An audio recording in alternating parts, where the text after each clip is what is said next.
Hello students, welcome to Gurukul classes. यहाँ हम subjects को इन डेप्थ कवर करते हैं एक पॉडकास्ट स्टाइल में। और आज हम क्या पढ़ने वाले हैं? आज हम आईसीएसई क्लास 10th की हिस्ट्री से शुरू करेंगे और टॉपिक है द रिवोल्ट ऑफ 1857, जिसे भारत की आजादी की पहली लड़ाई भी कहा जाता है। बिल्कुल, ये वो लड़ाई थी जिसने ब्रिटिश शासन की नींव हिला दी और लोगों के मन में नेशनलिज्म मतलब राष्ट्रवाद की भावना जगाई। सही कहा। तो चलिए इस विद्रोह के कॉजेज और कॉन्सिक्वेंसेस को एक एक करके समझते हैं, ठीक वैसे ही जैसे आपके सिलेबस में है। हाँ, तो सबसे पहले बात करते हैं पॉलिटिकल कॉजेज की। देखिए, ब्रिटिश अपनी पावर बढ़ाने के लिए कई तरह की पॉलिसीज अपना रहे थे। सबसे पहली थी उनकी पॉलिसी ऑफ एक्सपेंशन। राइट।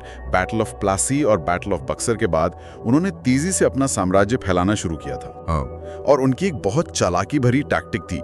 वो किसी राजा को हराने के लिए उसके दुश्मन से दोस्ती कर लेते थे। और उनकी शायद सबसे खतरनाक पॉलिसी थी डॉक्ट्रिन ऑफ लैप्स। हाँ, जिसे लॉर्ड डलहौजी ने इंट्रोड्यूस किया था। और इसके मुताबिक अगर किसी राजा का अपना मतलब बायोलॉजिकल बेटा नहीं है तो उसकी मौत के बाद उसका राज्य ब्रिटिश एम्पायर में मिला लिया जाएगा। अडॉप्टेड बेटा नहीं चलेगा। एग्जैक्टली। और इसी पॉलिसी के तहत सतारा, जैतपुर, संबलपुर, झांसी, नागपुर मतलब कितने ही राज्यों को हड़प लिया गया। रानी लक्ष्मीबाई के विद्रोह का भी तो यही मुख्य कारण था, है ना? बिल्कुल। एक और तरीका था सब्सिडियरी अलायंस। इसमें राजाओं से उनकी मिलिट्री पावर छीन ली जाती थी, बस प्रोटेक्शन देने के नाम पर। यही नहीं, मिसमैनेजमेंट का झूठा इल्जाम लगाकर भी तो राज्य छीने जा रहे थे। हाँ, अवध का केस सबसे बड़ा एग्जाम्पल है। अवध जो ब्रिटिशर्स का इतना वफादार माना जाता था, उसे भी इसी बहाने हड़प लिया गया। इससे तो बाकी वफादार राजाओं में भी डर बैठ गया होगा, जाहिर सी बात है। और मुगल बादशाह बहादुर शाह जफर की भी बहुत बेइज्जती की गई। उन्हें रेड फोर्ट से मतलब अपने ही घर से निकलने का आदेश दिया गया था और सिक्कों से उनकी तस्वीर हटा दी गई। फिर लॉर्ड कैनिंग ने ऐलान किया कि बहादुर शाह जफर आखिरी मुगल बादशाह होंगे। उनके बाद वाले सिर्फ राजकुमार कहलाएंगे। जी। और नाना साहब, जो आखिरी पेशवा बाजीराव सेकंड के एडॉप्टेड बेटे थे, उनकी पेंशन भी बंद कर दी गई। इससे पूरी मराठा कम्युनिटी नाराज हो गई। तो ये तो हुए पॉलिटिकल कॉजेज। अब आते हैं सोशियो रिलीजियस कॉजेज पर। अंग्रेजों ने भारत के सामाजिक रीति रिवाजों में भी दखल देना शुरू कर दिया था। जैसे उन्होंने सती प्रथा को बैन किया 1829 में और विडो रीमैरिज एक्ट पास किया 1856 में। अब देखिए, ये कदम अच्छे थे, लेकिन उस समय के जो ऑर्थोडॉक्स भारतीय थे उनको लगा कि ये उनके धर्म और रिवाजों पर हमला है। और रेशियल डिस्क्रिमिनेशन मतलब नस्लीय भेदभाव, वो तो बहुत ज्यादा था। बहुत ज्यादा। ब्रिटिश खुद को सुपीरियर समझते थे और भारतीयों को इंफीरियर। उनके साथ बहुत बुरा बर्ताव होता था। और फिर 1850 में एक प्रॉपर्टी लॉ आया था। हाँ, वो बहुत कंट्रोवर्शियल था। उस लॉ के अनुसार जो भारतीय क्रिश्चियनिटी में कन्वर्ट हो जाएगा, उसे अपने बाप दादा की जमीन पर हक मिलेगा। तो लोगों को लगा कि ये तो जबरदस्ती ईसाई बनाने की एक चाल है। बिल्कुल। और क्रिश्चियन मिशनरीज की एक्टिविटीज भी बढ़ गई थी, जिन्हें ब्रिटिश सरकार सपोर्ट करती थी। इससे लोगों का डर और बढ़ा। और तो और मंदिरों और मस्जिदों की जमीनों पर भी टैक्स लगा दिया गया। उसे तो धर्म पर सीधा हमला ही माना गया। अब आते हैं इकोनॉमिक कॉजेस पर, जिसने शायद भारत की कमर ही तोड़ दी। हाँ, ब्रिटिश भारत के रिसोर्सेज का जमकर शोषण कर रहे थे। उन्होंने भारत को मजबूर किया कि वो कच्चा माल मतलब रॉ मटेरियल्स सस्ते दामों पर ब्रिटेन को बेचें। और ड्रेन ऑफ वेल्थ की समस्या भी थी। वो सबसे बड़ी समस्या थी। ब्रिटिश भारत से टैक्स वसूलते थे और उसी पैसे से यहाँ से कच्चा माल खरीद कर ब्रिटेन भेज देते थे। अपने ब्रिटिश अफसरों की सैलरी और पेंशन का खर्चा भी भारत के पैसे से ही निकालते थे। जी। इसका नतीजा ये हुआ कि भारत की छोटी छोटी कॉटेज इंडस्ट्रीज और हैंडीक्राफ्ट्स बर्बाद हो गए। ऐसा क्यों हुआ? क्योंकि ब्रिटेन से आने वाले मशीन निर्मित सामान पर कोई टैक्स नहीं था, तो वो सस्ते होते थे। लेकिन भारत से बाहर जाने वाले सामान पर बहुत ज्यादा टैक्स था। तो हमारे कारीगर कंपटीशन ही नहीं कर पाए और उनके काम धंधे बंद हो गए। सही बात है। और किसानों का हाल तो और भी बुरा था। उन पर भारी टैक्स लगाए गए थे। बहुत भारी। टैक्स न चुका पाने पर उनकी जमीनें छीन ली जाती थी।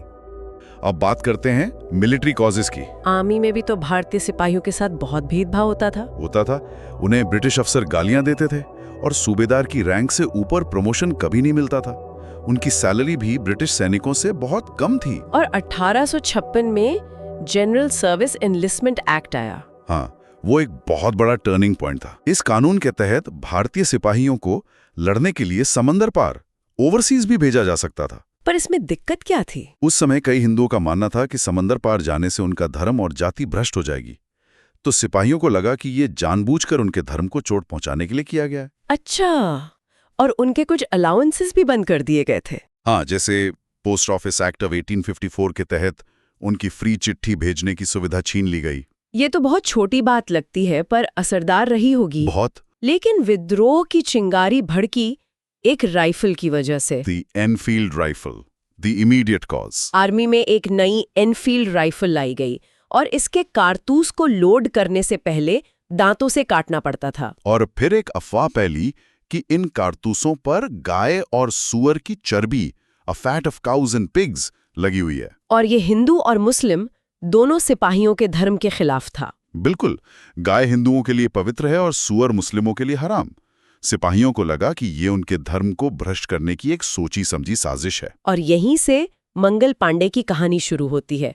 इस 29 मार्च 1857 को बैरकपुर में मंगल पांडे ने इन कारतूसों का इस्तेमाल करने से मना कर दिया और अपने अफसरों पर हमला कर दिया। उन्हें बाद में फांसी दे दी गई। और फिर इसके बाद 9 मई 1857 को मेरठ में 85 सिपाहियों ने भी यही किया।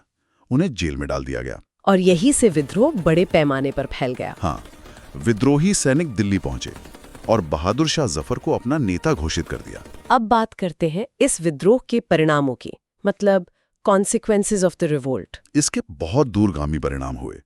सबसे बड़ा बदलाव था एंड ऑफ कंपनी रूल। मतलब भारत का शासन ईस्ट इंडिया कंपनी के हाथों से निकलकर सीधे ब्रिटिश क्राउन यानी महारानी विक्टोरिया के अधीन आ गया। जी, और मुगल और पेशवा शासन का हमेशा के लिए अंत हो गया। अंग्रेजों ने डिवाइड एंड रूल, मतलब फूट डालो और राज करो की नीति को और मजबूती से लागू किया। बिल्कुल, आर्मी में भी धर्म और जाति के आधार पर रेजिमेंट बनाए गए ताकि सैनिक फिर कभी एक ना हो सके। और रेशियल डिस्क्रिमिनेशन वो और भी बढ़ गया। लेकिन इस विद्रोह का कोई पॉजिटिव परिणाम भी था। हाँ, एक बहुत महत्वपूर्ण और पॉजिटिव परिणाम था राइज ऑफ नेशनलिज्म, यानी राष्ट्रवाद का उदय। अच्छा। इस लड़ाई ने भारतीयों को एकजुट होने की प्रेरणा दी और भविष्य के स्वतंत्रता संग्राम की नींव रखी। तो ये थी 1857 के विद्रोह की पूरी कहानी। उम्मीद है कि सारे पॉइंट्स अच्छे से क्लियर हो गए होंगे। आपको ये डिस्कशन कैसा लगा, हमें कमेंट्स में जरूर बताएं। आपके रिव्यूज हमें और बेहतर कंटेंट बनाने में मदद करते हैं। और ऐसे ही इंटरैक्टिव लर्निंग सेशंस के लिए गुरुकुल क्लासेस चैनल को सब्सक्राइब करना न भूलें। मिलते हैं अगले टॉपिक के साथ।